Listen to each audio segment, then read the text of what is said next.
ఉందంటే తెలంగాణ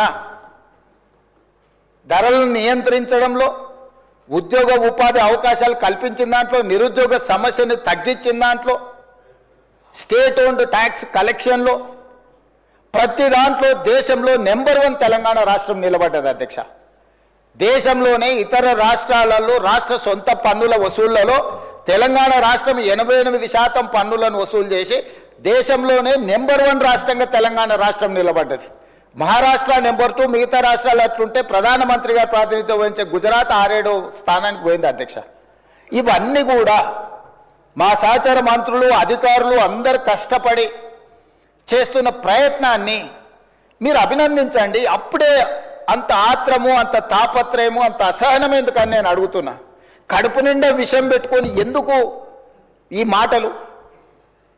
మీరు నిజంగా మీ అనుభవాన్ని రంగరించి సూచనలు చేయండి. ఒకప్పుడు ప్రధాన ప్రతిపక్ష నాయకుడిగా అక్కడనే జానారెడ్డి గారు కూర్చొని మీరు తీసుకుంటున్న నిర్ణయాలకు వారు ఏ రకంగా ప్రభుత్వానికి సలహాలు సూచనలు ఇచ్చిండ్రు జానారెడ్డి గారిని ఆదర్శంగా తీసుకోండి. మీరు ఆనాడు మా పార్టీ ప్రయోజనాల కంటే కూడా రాష్ట్ర ప్రయోజనాలు ముఖ్యమని చెప్పి పెద్దలు జానారెడ్డి గారు ప్రతిపక్ష నాయకుడు, మొట్టమొదటి ప్రతిపక్ష నాయకుడుగా ఒక సాంప్రదాయాలను వారు ఏర్పాటు చేసింది.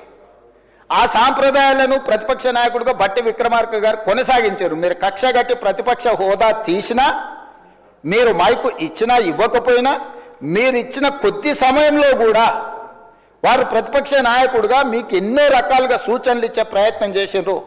ప్రభుత్వం తీసుకుంటున్న నిర్ణయాలలో ఉన్న లోపాలను ఎత్తి చూపడమే కాకుండా మీకు సహేతుకమైన సలహాలు సూచనలు ఇచ్చే ప్రయత్నం ఆనాడు ప్రతిపక్ష నాయకులుగా బట్టి విక్రమార్క గారు, జానారెడ్డి గారు చేశారు. ఈరోజు కూడా మీ నుంచి మేము ఆశిస్తున్నాం.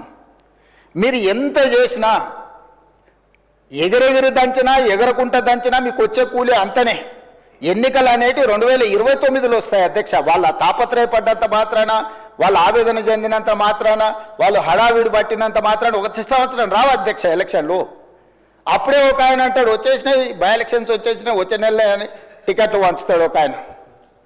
ఆయన టికెట్లు వంచండి కదా, నేను వంచాలని ఇంకొక ఆయన పోయి ఆయన వంచుతాడు.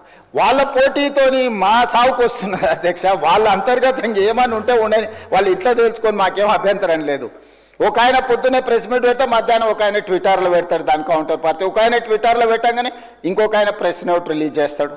వీళ్ళిద్దరు ఇట్లా చేశారు కదా అని పెద్దల సభలో ఉన్న వాళ్ళు వాళ్ళ వైపు నుంచి వాళ్ళు అదే ప్రయత్నం చేస్తున్నారు.